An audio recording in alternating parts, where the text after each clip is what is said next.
Welcome to The Explainer. Today, we are diving deep into a technology that's totally changing the game for the world's biggest companies. We're talking about graph databases and knowledge graphs. It really is all about the power of connections. So, let's kick things off with a really big question, one that's forcing leading companies to rethink everything they thought they knew about data. What if we've been looking in the wrong place? It's this massive shift from just staring at individual data points to really understanding the rich, complex web of relationships that links them all together. You know, for the longest time, we've tried to shove the world into these neat little rows and columns, but that's not how reality works, is it? The real world, from your social circle to global supply chains, is a messy, tangled, beautiful network. And we're finally seeing a move away from those rigid tables to embrace the network. Trust me, this is unlocking some incredible new opportunities. Okay, so to really get what this revolution is all about, we have to go back to basics and rethink the very foundation of how we store information. This isn't just a small tweak. It's a fundamental shift in architecture that lets us ask completely new kinds of questions. So the old way, the traditional approach, uses what we call relational databases. Just think of giant spreadsheets living in separate tables. You've got one for your customers, another for products, a third for orders. Now, to connect them, to see which customer bought which product, the system has to perform this thing called a join. That's fine for simple stuff. But when you ask more complex questions, like, show me friends of my friends who bought a product my friend liked, well, the whole system just grinds to a halt. In the dev world, they have a name for this, join pain, and it's a real headache. But graph databases, they are built completely differently. From the ground up, they're designed to treat the relationships as being just as important as the data points themselves. In the graph world, data points are called nodes, like a person or product, and the connections are edges. These relationships aren't an afterthought you have to calculate, they are a core part of the data's DNA. And right here, this is the secret sauce. It's the core architectural advantage. A graph database doesn't have to figure out relationships every single time you ask a question. The connections are already stored, physically, as direct pointers. That means asking, who bought this, is just a simple, lightning-fast hop from one point to another. No painful joins needed.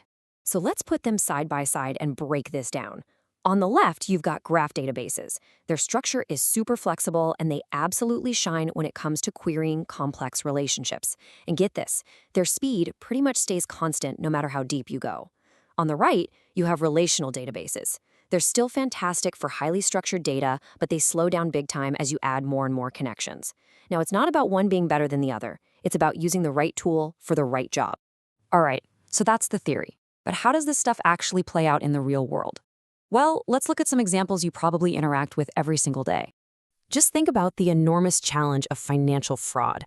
Criminals are smart. They don't operate in a straight line. They create these incredibly complex, hidden networks of fake accounts, burner devices, and layered transactions, all to hide what they're doing from systems that can only see one transaction at a time. But with graphs, instead of looking at tiny, isolated events, banks can see the whole network at once. And they can instantly spot these really suspicious patterns, like, wait a minute, a dozen different accounts are all logging in from the same phone? Or money is just moving in a big circle to try and wash it? These are patterns that are practically invisible to a traditional database.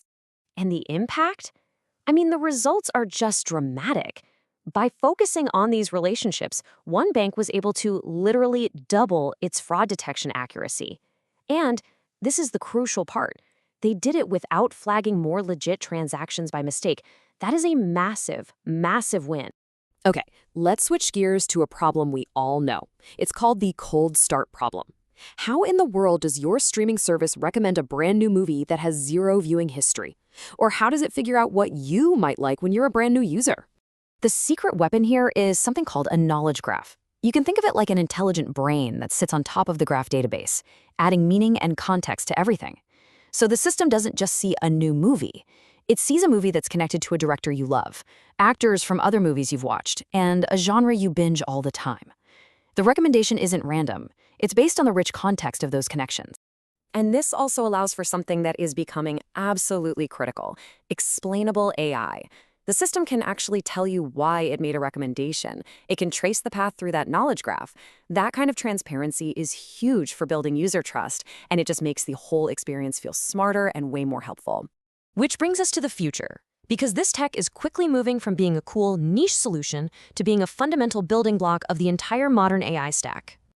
Look, large language models are amazing, but they have one giant, critical flaw. They're trained on a static snapshot of the internet, so they don't have a direct line to what's verifiably true. This means they can hallucinate. They'll confidently just make up facts that sound totally plausible but are completely wrong. This is where GraphRAG comes in as the solution. The best way to think about it is like a personal fact checker for the AI. It connects the language model to a curated, reliable knowledge graph, basically ensuring the AI's answers are grounded in verified facts, not just weird statistical patterns. So how does it actually work? Well, when you ask a question, the system doesn't just send it straight to the AI. Nope. First, it goes to the knowledge graph and pulls out all the relevant, verified facts. Then, it hands both your question and those facts to the AI. It's like saying, hey, here's your cheat sheet. Use this to build your answer. This simple but incredibly powerful step makes the AI's output dramatically more accurate and trustworthy. Okay, so let's bring all this home. What does this actually mean for you and your organization? Let's boil it all down to the key strategic points you really need to be thinking about. Look, the path forward isn't to just rip out all your existing systems. Not at all. It's about being strategic. Start with a really focused business problem where the relationships are the whole challenge. Think fraud or building a true 360-degree view of your customer. Model your data carefully. And most importantly, start seeing graph technology as a core essential piece of your AI strategy. That's where you'll unlock the most powerful insight. So we'll just leave you with this final thought. As our world and our data get more and more complex and interconnected, the ability to see and understand the relationships within it all, well, it's quickly shifting from being a nice competitive advantage to being an absolute strategic necessity. The real question isn't if organizations will adopt this way of thinking, but how fast they can get there.